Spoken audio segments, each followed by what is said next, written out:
I don't probably need to tell you guys this, but you already know that this time has been prophesized. Okay? This time has been prophesized. We have it in so many different ancient cultures. Hinduism, in the Indian Yugas, we're going to get to in a moment. Hindu cosmology describes a cycle of four yugas: Satya Yuga, Golden Age; Treta Yuga, Silver Age; Dwapara Yuga, the Bronze Age; Kali Yuga, the Iron Age, or known as the Black Age or the Dark Ages. This cycle has been believed to be repeated indefinitely. Greek mythology, we have the ages of man. So in Greek mythology, they didn't have dates. They had the ages of man. So they described what type of person would be there. So Hesiod was a Greek poet and philosopher. He had something called works and days. Describes a sequence of five ages: golden, silver, bronze, heroic, and iron age. And the heroic age is an age in between ages. The golden age was a time of peace, while each subsequent age saw a decline in moral and physical qualities. And in the Norse mythology as well, we have ages of the world. The Norse mythology speaks of cycles of ages known as the ages of the world. The sequence includes the golden, silver, bronze, and our age now, which we're actually out of this age. I'll show you in a second, which is often associated with the decline and Ragnarok, a prophesized apocalypse. If you saw Sharai's presentation yesterday, apocalypse isn't what we have been led to for it. We have led to believe it is. Even the Romans speak about the ages of man, similar to the Greeks. They have the same ages. We have Aztec mythology. The Aztecs have a cyclical view with a series of suns or eras. Each sun has its own set of gods and was associated with a particular element. The current era, the fifth sun, is to believe associated with their god Tonatiuh and is considered the age of movement and change, transformation. Yesterday, the Hertaks were presenting in their presentation about the fifth world and sixth world in the Aztec mythology and how each of these worlds have been destroyed by different elements. And now we're going into a different sixth world, and there will be a destruction, or as I like to call it, more like a resurrection. We're resurrecting something. And Buddhism, while Buddhism doesn't have a strict division of ages like Hinduism, it acknowledges the impermanence of all things and the cyclical nature of existence.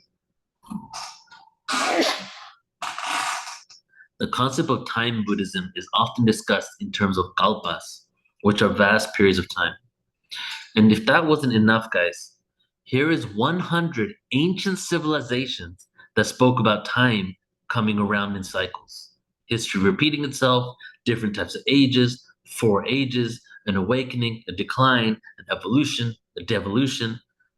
This is just 100, okay? And this is only because I only looked for 100, right? And it goes on and on and on. So ancient civilizations that are old enough to even see that time isn't linear in the way we look at it all have this understanding, just like they all have stories of the flood stories, right? They all have a collective trauma, collective mythology that they'll experience. But then they also have this awareness that time is secular and we go in through cycles of consciousness. And it doesn't have to be an advancement in consciousness or an advancement in technology, but it seems to be a spiritual evolution and a devolution. And sometimes that spiritual evolution doesn't always result in a technological evolution, or does not result in a technological evolution in the way we perceive technology. Now, what you're looking at here is a map of our galaxy from NASA. And this one right here, I've showed in many presentations. I love to show it because what they're doing here with this, and just by saying the factual linear aspects of what's going on within our galaxy, they're actually giving away a lot of metaphysical information. So I just want to go over a few of these comments here. So first, let's go all the way to the bottom right, where it says, the solar system wobbles up and down 200 light years either side of the galaxy's disk. When it wobbles above, Earth may be exposed to more cosmic waves. So what's happening is, I don't know if you can see my hands. Let me just take the screenshot for a second. And let me just see myself. Okay. So what occurs is we have our galaxy, solar system, right? We have a galaxy, excuse me, and we have our solar system in that galaxy. So not only are we rotating around our sun, but we're also, of course, rotating around this galaxy, right? And as we're rotating around the galaxy, as we're rotating around the galaxy, we are going, we're rotating up and down over the galactic disk, right? So we go underneath 200 light years underneath, and then we go through the galactic disk, the photon belt, the ether, and we go over 200 years. We're basically swimming up and down over it in a Fibonacci spiral.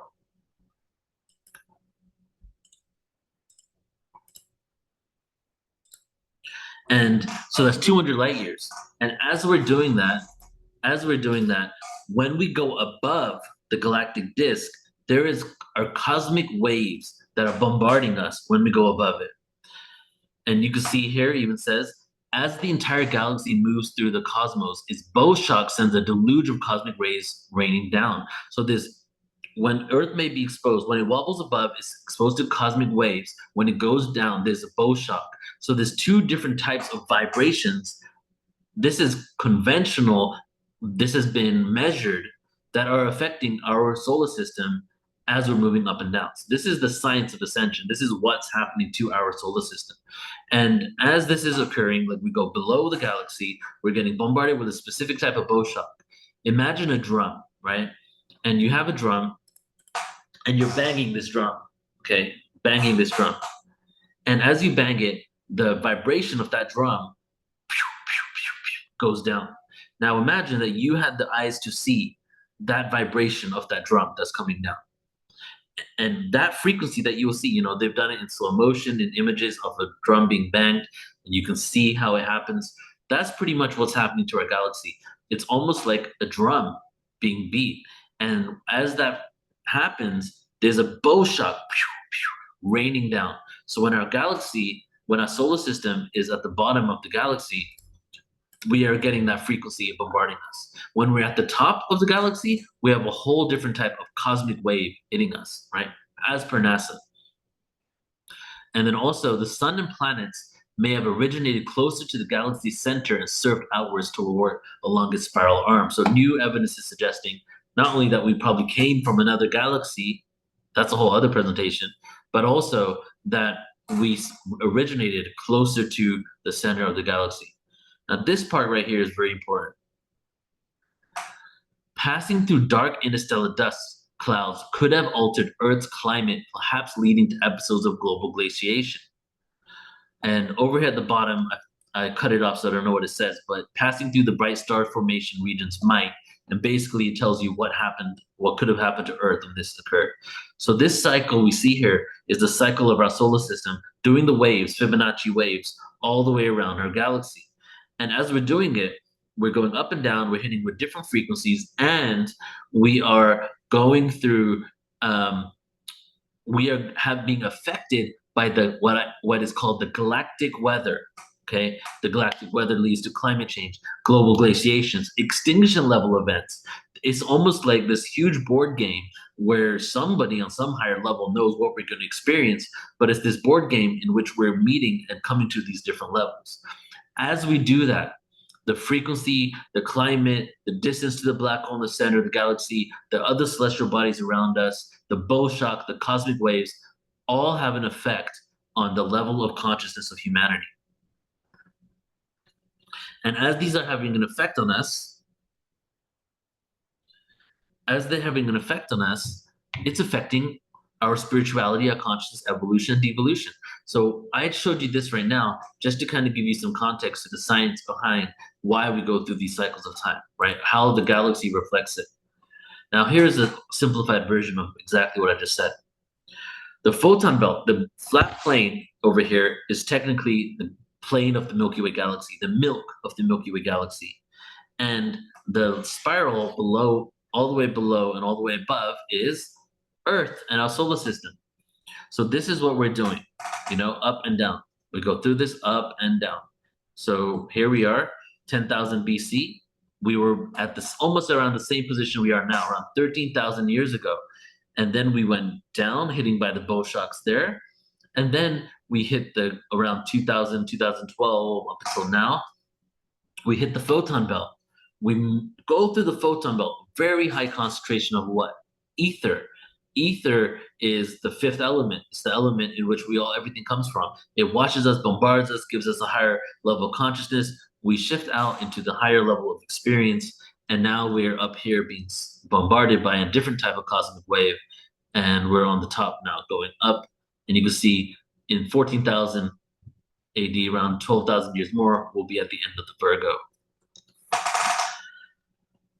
Now that I've outlined that, this is how our consciousness and the ages work on the planet. The ages that the 100 plus civilizations spoke about that I just showed you, and the ages that are occurred on the planet through the galactic position and the position of our solar system within the galaxy creates this calendar, this cycle here.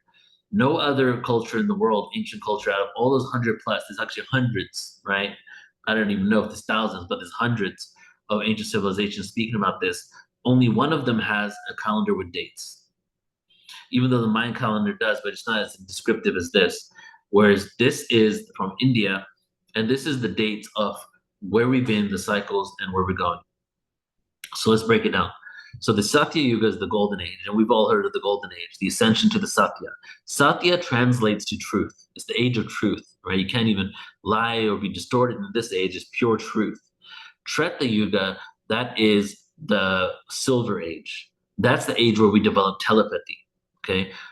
Dwarpa Yuga, that's the age of that's the Bronze Age, and then the Kali Yuga is the Dark Ages, the Black Ages, whatever you want to call it. And you can see here. Now let's look at the dates. So if we go back to when we say that the Sphinx was in the younger, driest impact on Earth, where we had mass ice caps warming up the planet, and huge flood happened, and possibly Noah's flood and the end of Atlantis. So let's go back to when we know the Sphinx was in existence, when the end of Atlantis could have happened, when the end of the last major ice age occurred around 13,000 years ago. We go where? Boom, directly to 11,500 BCE-ish, plus or minus a little bit. And we're where? We're right in the middle of the Satya Yuga, of the Golden Age. And we're in the middle of that. So that occurred as a reset in the middle, right at the top of the Golden Age, right when we're about to traverse and go lower in ages, right? And then let's say Egypt was in its heyday after that, a lot of higher consciousness technology there, the Ankh was in utilization, really high spiritual awareness around the world. And we kept having that. Then we did have another flood, and we had another worldwide cataclysm. When did that occur?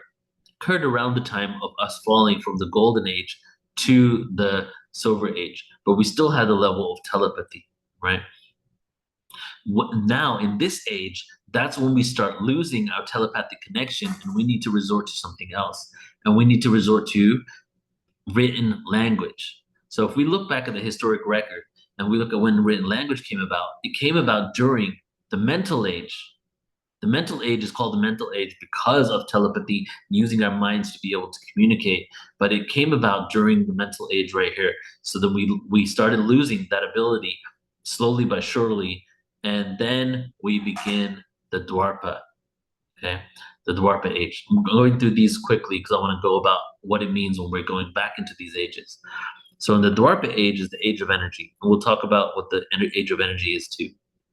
A lot of great wars that took place in the past and a lot of huge transitions. If you look at some of the most major events that occurred on the planet in human civilization, they will be right in alignment with these dates and the shifts between each age.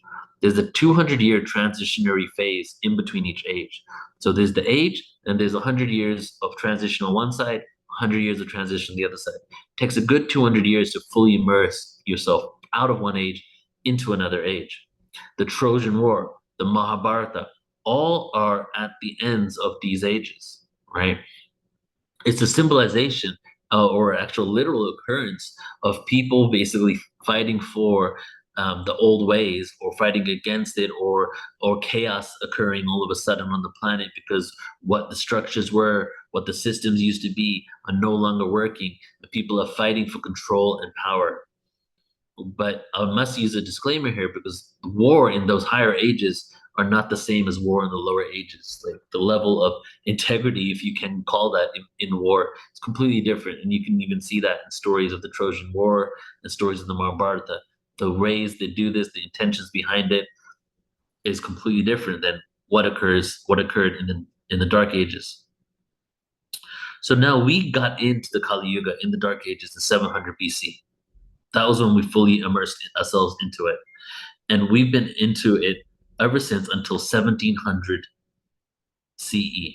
So in 1700, we shifted out of the Dark Ages. However, there's 200 years in between 1700 and the beginning of the next age. So that's 200 years of transition. And so we fully left and entered the Dwapara Yuga in 1900. So we're not in the Kali Yuga anymore. We've left the Kali Yuga.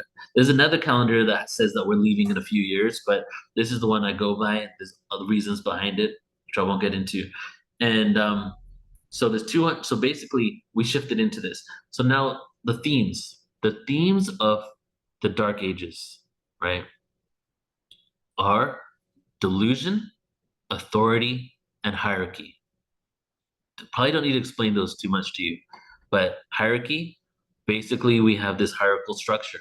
We see everything as greater than us. We see the kings, queens, prophets, all these beings, even prophets and avatars have to come on the planet because we're at such a level of victimhood that they need to come and give us these insights. We see prophets coming onto the world. Buddha came during this time.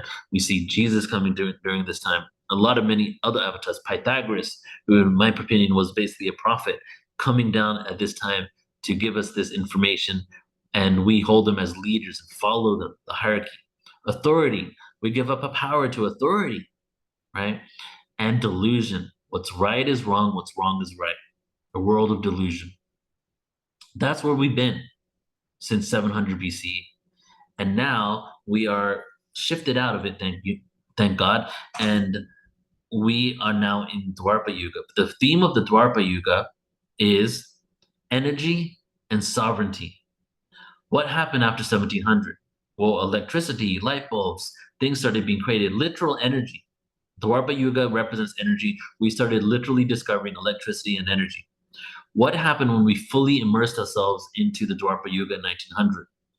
Well, then we started realizing quantum energy, right? And it's interesting because the 1700s to 1900s, we have a move push towards atheism in looking at science. The people that went against the church because of how religion had created such a chokehold in society and humanity, those like Newton, Galileo, they went with straight linear sciences, super atheist kind of approach to everything, because they were trying to fight away from the other extreme of organized religion. They went to the other side. In 1900, all of a sudden, we see quantum physics. We go deeper than Newtonian physics. We go deeper than that. And as we go deeper than that, we find Nikola Tesla, we find Albert Einstein, Max Planck, all next level physicists and scientists that were spiritual into consciousness. And we start seeing a deeper understanding of what it means to be a quantum being. This is all in alignment with Dwapara Yuga, the age of energy. We discover energy. But what happens after we discover energy in the subatomic world? Well, we realize we are energy. What happens at the end of the Dwapara Yuga? We master our own energetic field. The age of energy is the mastering of our own energy. We tap into our innate abilities. We can unlock the subatomic. Neil, did we lose you? To sovereignty, in the Dwapara. And now we're in an age that, and you probably attest to this, that we're in an age where people are realizing what it means to be a sovereign being and taking our sovereignty back. You know, in the Kali Yuga, who did we call the sovereign? The king, the queen, the pharaoh. They're the sovereign. Well, what about our sovereignty, right? In the beginning of the Dwapara Yuga, sovereignty backfires because what usually happens in a world of duality is, in order to combat what we just experienced, a lot of times we go to the other extreme immediately, right? Our power has been taken away, all of us being a part of this collective, and now we need to fight for us being our own individuals, and we're going to be 100% independent. And by doing that, unfortunately, at times we forget the collective good, right? what has happened a lot in this world. We forget the collective good of the planet, each other, right? But selfishness takes foot. So we're in this balancing act right now. But at the end of this age, we understand what it means to be a sovereign being, but also be connected to the collective, right? How do you maintain your independence and be connected at the same time? And what does it mean to be an energetic being? Full circle of like why this is literally why the conference is happening, right? Where the cycle of time is the time of remembering. We're shifting into this new age, and with this new age, it's inevitable. We're going to wake up. Do you want to go kicking or screaming, or do you want to go and do you want to go peacefully and harmoniously, right? That's the only thing. It's your own perspective, how you want to go there. But this is a new world if you can take it. And here is how we can change, or what institutions can change in this world as we disclose the truth of our ancient history, truth of our connection to the stars, and ultimately the truth of who we are as spiritual beings. Number one, the educational system. We can move towards a holistic education that emphasizes not only an academic knowledge, but also emotional intelligence, creativity, critical thinking, mindfulness. We can shift the way we communicate to children. Instead of creating limitations, we can create belief systems that empower them to tap into the innate abilities and cultivate a world where they do not have to disconnect from who they are, but maintain that connection throughout their lives. The economic system. We can explore alternative economic models that prioritize well-being. If greed, power, authority, all those things, and money and deeper levels of corruption that are off planet, things that we can't even imagine going on, weren't the priority or weren't the ones in control, imagine what we could do if we all decided that we wanted to work towards the collective good of humanity. Explore alternative economic models that prioritize well-being, sustainability, and equality over relentless growth. Gross domestic happiness, right? Like there's a place, Bhutan, in Bhutan, which is near India, north of India, and they don't have GDP, gross domestic profit. They have GDH, gross domestic happiness. So it's being utilized somewhere, right? And what if we based the bottom line of how well the souls and the spirits of our people work? Prioritize people over profits. And this is all happening now. This is not some utopian far off world. This is occurring. People are working for this. There is a system ready to go. Healthcare system. Integrate traditional alternative healing practice into mainstream healthcare. It's happening now. Pharmaceutical company, as much as you might have seen the craziness the last few years, this is not going to work. This is not going to be sustained. They're losing the battle, and if you can call it that, or people are becoming more aware. Let's say that. Political system. Collaborative decision making. Limit re-elections. Like there's some like practical things. Collaborative decision making. Limit re-elections. It's so easy to do some of these things. Limit re-elections to only 2 terms. Why is it that all these people can be grandfathered in for life, right? Up until literally 90 something as judges, as Congress people, right? All they ever do is work towards getting money so that they can get voted again, rather than spending those 2 terms focusing on the people. They're just fundraising all the time. Ban insider trading. Why is it that they're able to know all this information and trade and become millionaires and create even more income inequality, right? Create a system where we can get to elect, create a system where we get to elect rather than select a leader.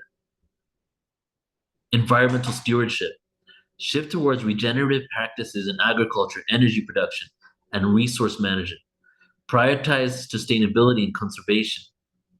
Many technologies currently exist, but due to profits and the need for efficiency, so the thing, we're trying to be efficient. Infrastructure is crumbling in so many places in the world, and it's all about efficiency now. It's not about quality anymore.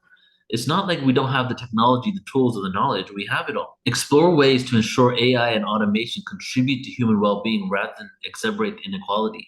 What is the next step for the inevitable consequences of this new technology? I'm not the only one saying this. Like, I need to really drill home that with all the new advancements, quantum technology, quantum computing, AI, right? We're not going to get rid of this stuff. If we chose not to use any of these things because we thought it was not going to contribute towards humanity, do you think the ones that claim to control us the authorities, the political powers, all the stuff are going to stop using it themselves. Well, actually, new article came out yesterday that they've been using the technology they just released for AI since 1950. They already are way more advanced than us because they've had this technology for so long. So how are we going to utilize this for the betterment of humanity? Now, the I would say the one simple answer is for all of that. We did the cycles of time, the ancient history connection, what we can see as we change and we go into the Dwarpa Yuga. That's what I just showed you was what is possible in the Dwarpa Yuga. The inner work is the most important part. If we don't do this, the inner work to come to a sense of inner peace, non-reactivity, emotional intelligence, unconditional love for self first, true love for self, and we won't ever be able to get to a world where we can be the stewards of this technology. Everything is going to be utilized in corrupt ways if we are corrupt within inside of us, right? So the energy systems, invest in and prioritize clean and renewable energy sources. This exists. The reason why we don't put our energy and money and time and energy and money into it is because it's not profitable for those who want to make money. And it will also crumble the power structure. But as I showed you in the cycles of time map, it's crumbling anyway. We've left the Kali Yuga. The age of power and authority is over. Let go of that. Let go of having to look at people in an authoritative way. We are now more connected on an equal level than we ever have before. We've always been like that, but the energy supports the equality of all humanity. Justice. Shift our perception of criminality and go to the root of these situations. Rather than offer punishment, find ways to rehabilitate, create harmony, make sure someone is seen, create a system that does not make an individual feel the need to resort to disharmonic expressions. How do we work with people that, you know, in basically are violating what we call the law, right? And doing criminal acts and hurting others. Maybe we can look at it from, are you hurting yourself? Are you hurting others? If you're hurting yourself, how do we help you on that level? If you're hurting others, how do we help you on a level where you don't feel you need to do that? Where does that even come from? Corruption. One of the main reasons many of these initiatives have not been implemented is due to corruption. We have created a system where the bottom line has become money and greed. To say it lightly and to oversimplify the actual situation, if we focus on well-being, expanding consciousness, and what unites us rather than divides, this will be a step towards the end of a corrupt society.